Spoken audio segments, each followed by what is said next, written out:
नमस्कार, विकास समाचारमध्ये आपले स्वागत। स्वर्गीय शिक्षिका तेरेसा लोपिस यांना निर्मळ वसई येथे मेणबत्ती प्रज्वलित करून श्रद्धांजली देण्यात आली।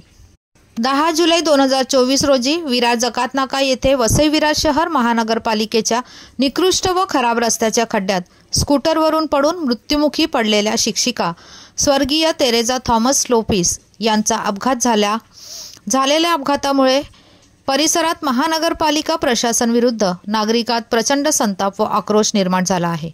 महानगरपालिकेचे अधिकारी व कंत्राटदार यांच्यात बेजबाबदार व भ्रष्टाचारयुक्त कारभारामुळे आणखी किती बळी जाणार आहेत असा प्रश्न जनतेच्या मनात उद्भवत आहे।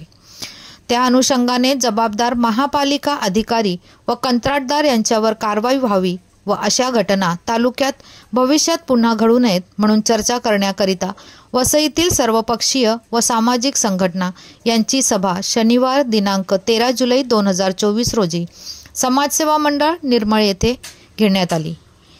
मंगळवार दिनांक 16 जुलै 2024 रोजी सायंकाळी 5:30 वाजता ज्या ठिकाणी तेरेसा लोपिस यांचा अपघात झाला म्हणजेच विरार जकातनाका येथे सर्वांनी एकत्र येऊन 5 मिनिटे वाहतूक थांबवून स्वर्गीय तेरेसा माऊलीस श्रद्धांजली अर्पण केली।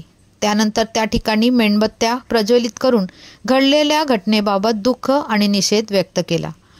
घडलेल्या या घटनेला जबाबदार पालिका अधिकारी व कंत्राटदार यांच्यावर सदोष मनुष्यवधाचा गुन्हा दाखल व्हावा अशी मागणी नागरिकांकडून केली जात आहे। धन्यवाद। वसईहून मी शहनाज शेख, विकास समाचार। चॅनलला लाईक, शेअर, सबस्क्राईब जरूर करा।